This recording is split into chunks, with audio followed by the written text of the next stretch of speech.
আপনারা এই ভিডিওটা একটু শুনুন আমার প্রিয় ভাই ডক্টর এনায়েতুল্লাহ আব্বাসী ভাইয়ের।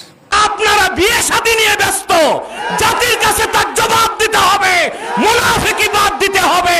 তো আব্বাসী ভাই, আনন্দ শুধু আমরাই করবো, আর ইয়াঙ্গেরা কোনো আনন্দের দরকার নাই, বিয়ে শাদীর দরকার নাই। আমার শক্তি থাকলে, তৌফিক থাকলে বাংলাদেশের সকল ইউনিভার্সিটির ছাত্রছাত্রীদেরকে বিয়ে শাদী করাইয়া দিতাম। আপনি আর কোনো পাচ্ছেন না ত্রুটি, এরপরে ত্রুটি পাইলেন যে উনি বিয়ে শাদিতে গেছে, তো উনি যত মুর্দার জানাজাতে গেছে, কবর করছে, তো আপনি তো একটা থ্যাংক ইউ দিলেন না। বেলে জামাত ইসলামের আমির শফিক সাহেবকে অনেক অনেক ধন্যবাদ। বিয়েতে গেল কেন? তো যে মানুষগুলো, এই মুজাহিদগুলো এত বছর পরিশ্রম করছে, কষ্ট করছে, তাদেরকে একটু আনন্দ দেওয়ার জন্য মেহমান আসাটাও তো একটু আনন্দ, রাহাত হয়। আল্লাহর রাস্তে ভাই, আমাদেরকে আর প্রশ্নবিদ্ধ করেন না। আপনার এই যোগ্যতাটা ইসলামের ঐক্যতে কাজে লাগান ভাই, লাভ হবে আল্লাহর রাস্তে। আর কাফের ফতুয়া এটি দিই, জান্নাতের টিকিট আপনারে যদি আল্লাহ দিয়ে দিত ভাই, তো সোজা জান্নাতে আমনে যাইতেন, আর আমরা সব কাফের ওই শেষ হয়ে যেতাম গা। কি ধরনের কথা যে ভাই বলেন! আমাদের বুড়া মানুষটা, যাকে আপনি বুড়ো ফাঁকা বলছেন, উনি অন্তত 70-80 সিট নেতৃত্ব দিয়ে ইসলামের পক্ষে, ওলামায়ে কেরামের পক্ষে নিয়ে আসার চেষ্টা করেছেন। হয়তো শহীদদেরকে আল্লাহ ভালোবেসেছেন, সেই মোহাব্বতে উনি এখন ইসলামী দলের মাঝি, নাবিক, ওনার হাতে এই কাজটা হয়েছে। তো আপনি বিরোধী দলের প্রতি এত মনকষ্ট, এ কথা আপনি সরকারের বলেন। বিরোধী দলের হাতে তো কোনো রাইফেলও নাই, বুলেটও নাই, সারা ওয়ার্ল্ডের কোনো ক্ষমতাও নাই।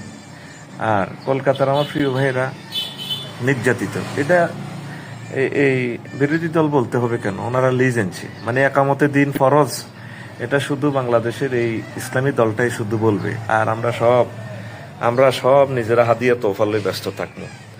শোনেন ভাই, তিলকাই যান কিসমতুম দিয়ে যা, এই অসম বন্টনটা আল্লাহ সহ্য করে না। উনি এই বয়সে যতটুকুন কষ্ট করে দিক থেকে দিগন্ত ইসলামের মেসেজ দিয়েছে, বিনা স্বার্থে গভর্নমেন্ট জবটাও উনি ছেড়ে দিয়েছেন। তো এই জেনারেল লাইন থেকে উঠে এসে ওনারা যে ইসলামী কর্মকাণ্ডগুলা করেন, আমাদের তো প্রত্যেকের উচিত ওনাদেরকে মাথায়, যদি জায়েজ থাকতো স্বর্ণের পাত্র বানায়, ওনাদেরকে মাথায় নিয়ে ঘুরা। আল্লাহর রাস্তে আর ওনাদেরকে ইনসাল্ট করে কথা বলিয়েন না ভাই।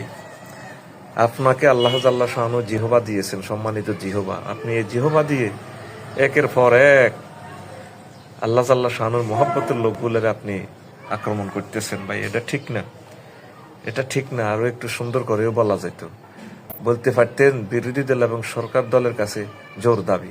পশ্চিম বাংলা নির্যাতিত নিপীড়িত মুসলমানের আর্তনাদে দুই বাংলায় যখন আকাশ বাতাস ভারী হয়ে গিয়েছে, আমাদেরকে আশাহত করেছে সরকারের নীরবতা আর বিরোধী দলের নিষ্পৃহাকে। আপনাদের ভূমিকা জাতি দেখতে চায়। আপনারা সংসদে অধিবেশন ডাকুন, আর পশ্চিম বাংলায় নির্যাতনের নিন্দা প্রস্তাব আনুন।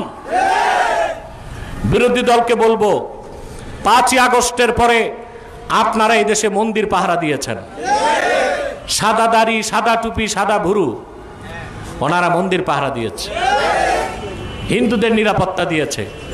আজকে আপনারা নিশ্চুপ কেন?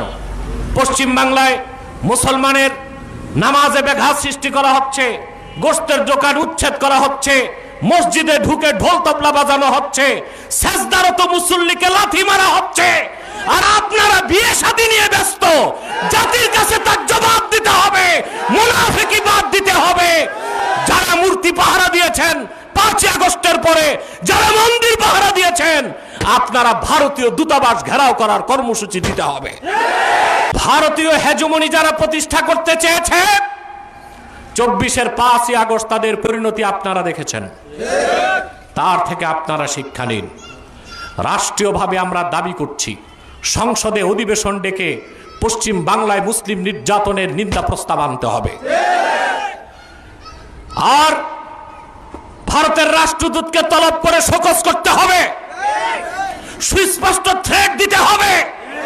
পশ্চিম বাংলায় যদি মুসলমান নিরাপদ না থাকে, এই দেশের সনাতনীদের নিরাপত্তা দিতে সরকার বাধ্য থাকবে না।